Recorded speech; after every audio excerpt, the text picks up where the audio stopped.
warahmatullahi wabarakatuh. Perkenalkan, nama saya Nurul Husna dengan NIM 220407502015. Nah, pada video kali ini saya akan membahas mengenai materi-materi apa saja yang telah dipahami selama belajar bersama Ibu dosen praktisi Tisyatul Febida SPD GR.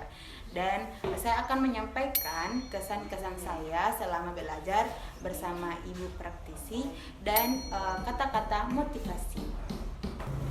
Nah, pertemuan pertama dengan Ibu dosen praktisi Tisyatul Febida SPD GR yaitu pada hari Senin tanggal 22 April 2024. Nah, pertama-tama kita membahas mengenai tentang kontrak perkuliahan atau komitmen kita saat belajar bersama dosen praktisi, dan dilanjutkan dengan materi asesmen, pengukuran, dan evaluasi. Nah, adapun yang dijelaskan tentang asesmen yaitu kegiatan mengumpulkan, menganalisis, dan menginterpretasi data atau informasi tentang peserta didik dan lingkungannya. Dan kedua yaitu pengukuran.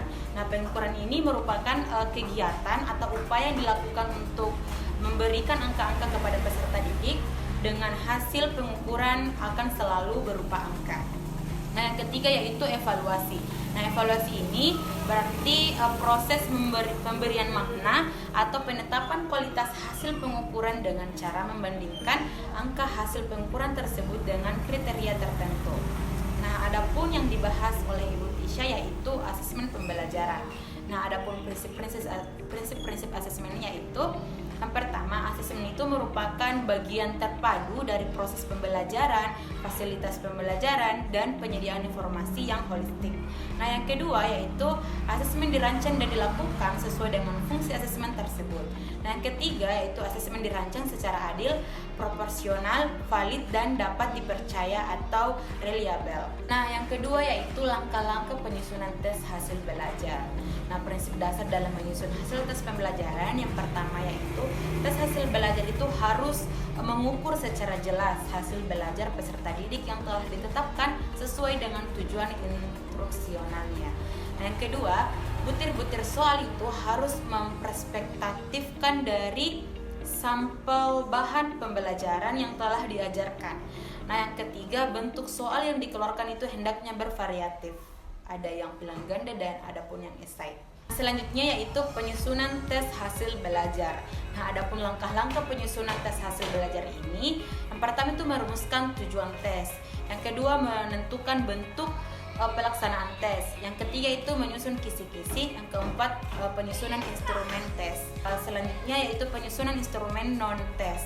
Nah, langkah-langkah yang harus diikuti, yang pertama itu menentukan spesifikasi instrumen, yang kedua menuliskan instrumen, menentukan skala instrumen, yang ketiga menentukan sistem perskoran, yang keempat menelaah instrumen, yang kelima merakit instrumen, yang keenam melakukan uji coba, yang ketujuh menganalisis hasil uji coba, yang kedelapan memperbaiki instrumen, yang kesembilan melaksanakan pengukuran, dan yang terakhir yaitu menafsirkan hasil pengukuran. Nah, pertemuan kedua dengan Ibu Tisyatul Febida SPD GR yang itu kita membahas tentang penyusunan instrumen non-tes, yang dimana non-tes ini adalah cara penilaian hasil belajar peserta didik yang dilakukan tanpa menguji peserta didik, tetapi dengan melakukan pengamatan secara sistematis. Nah, teknik evaluasi non-tes ini berarti melaksanakan penilaian dengan tidak menggunakan tes. Pada umumnya digunakan untuk menilai kepribadian anak secara menyeluruh, meliputi sikap, tingkah laku, sifat, dan sikap sosial. Nah, adapun bentuk-bentuk teknik non-tes. Yang pertama itu observasi. Nah, observasi ini penilaian peserta didik yang dilakukan secara berkesinambungan melalui pengamatan perilaku yang diamati secara berkala. Nah, observasi ini dapat difokuskan untuk semua peserta didik maupun individu. Nah, observasi ini dapat dilakukan dalam tugas atau aktivitas. Nah, yang kedua itu ada kinerja.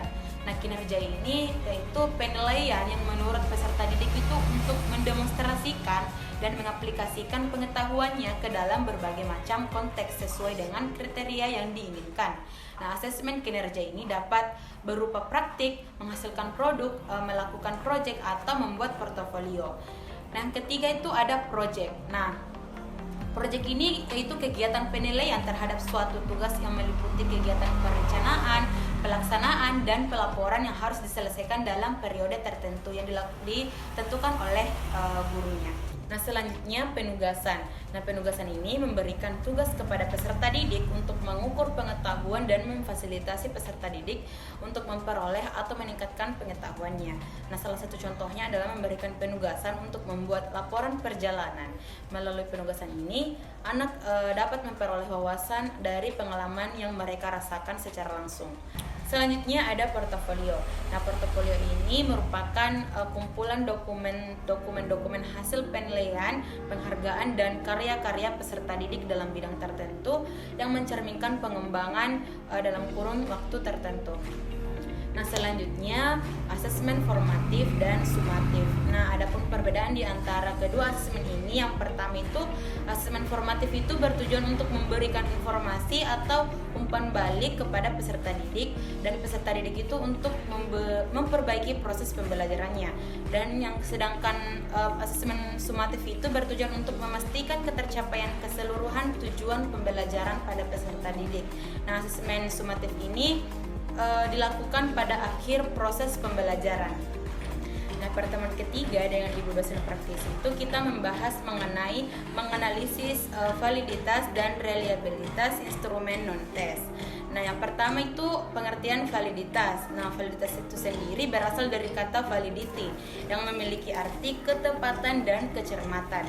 Nah, valid atau sahih bila alat ukur itu benar-benar mengukur apa yang hendak diukur itu, contohnya meteran yang digunakan untuk mengukur panjang, timbangan untuk digunakan untuk mengukur berat. Nah, pengertian reliabilitas. Nah, reliabilitas itu berasal dari kata reliability yang artinya sejauh mana hasil suatu pengukuran itu dapat dipercaya.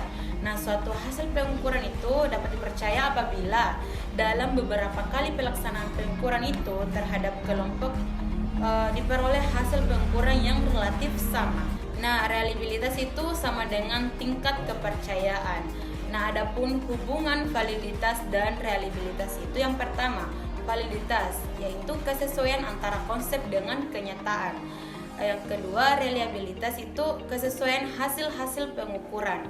Nah, pengukuran yang dapat diandalkan adalah pengukuran secara konsisten, tapi belum tentu mengukur apa yang seharusnya diukur. Nah, untuk pertemuan keempat dengan Ibu Tisha, yaitu kita membahas tentang penilaian afektif. Nah, penilaian afektif itu sendiri artinya berkenaan dengan perasaan seperti takut dan cinta. Dan adapun yang dijelaskan oleh Bu Tisha yaitu ranah afektif, yaitu sikap yang merupakan bentuk emosional seperti perasaan, minat, sikap, dan kepatuhan. Nah, selanjutnya yaitu penilaian afektif. Nah, penilaian afektif ini terdiri dari observasi.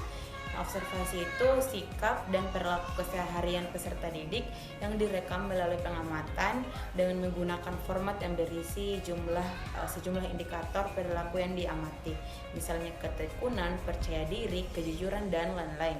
Yang kedua itu penilaian jurnal. Nah, penilaian jurnal ini yaitu kumpulan rekaman catatan guru dan atau tenaga kependidikan di lingkungan sekolah tersebut tentang sikap dan perilaku positif atau negatif peserta didik. Nah, yang ketiga itu penilaian diri. Nah, dalam teknik penilaian diri ini cara kita meminta peserta didik untuk mengemukakan kelebihan dan kekurangan dirinya dalam konteks pencapaian kompetensi. Instrumen yang digunakan berupa lembar penilaian diri. Yang keempat ada penilaian teman sebaya. Nah, peserta didik ini saling menilai satu sama lain ketika pembelajaran berlangsung untuk memperoleh informasi pencapaian kemampuan kompetensi mereka. Nah, adapun kegunaan penilaian afektif ini yaitu untuk memperoleh informasi minat peserta didik terhadap mata pelajaran. Yang kedua, untuk mengetahui sikap peserta didik terhadap mata pelajaran. Yang ketiga, untuk mengetahui kekuatan dan kelemahan peserta didik. Yang keempat, yaitu untuk mengungkapkan nilai individu. Pertemuan kelima dengan Ibu Tisha itu kita membahas mengenai penilaian psikomotor, yang dimana karakteristik ranah psikomotor ini menurut KBBI yaitu berhubungan dengan aktivitas fisik yang berkaitan dengan proses mental dan psikologi. Ranah psikomotor adalah ranah yang sangat berkaitan dengan keterampilan atau skill setelah seseorang menerima pengalaman belajar tertentu. Nah, psikomotor ini berhubungan dengan hasil belajar peserta didik yang pencapaiannya melalui keterampilan atau skill sebagai hasil dari ketercapaian kompetensi pengetahuan peserta didik.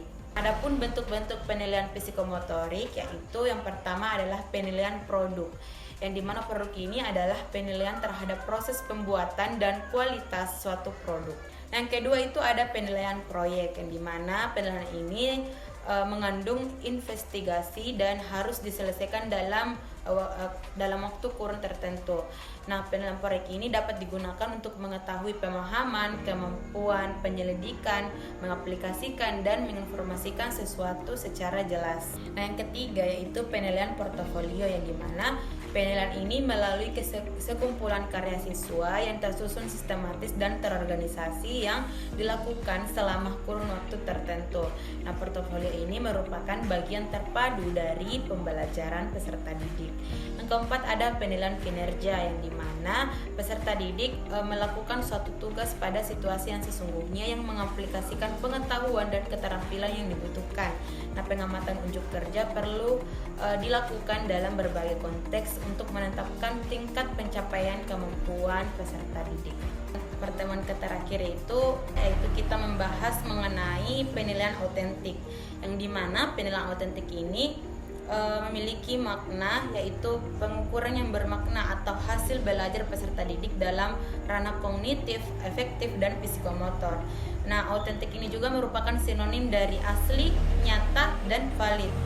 Nah, adapun ciri-ciri penilaian autentik ini, yang pertama mengukur semua aspek pembelajaran peserta didik, yang kedua dilaksanakan selama dan setelah proses pembelajaran berlangsung, yang ketiga menggunakan berbagai cara dan sumber. Nah, kognitif ini terdiri dari tes tertulis, tes lisan, dan penugasan.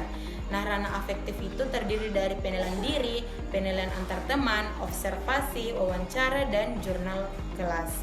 Nah, yang terakhir itu ada ranah psikomotor yang terdiri dari penilaian kinerja atau unjuk kerja, penilaian produk, penilaian portofolio, dan penilaian proyek.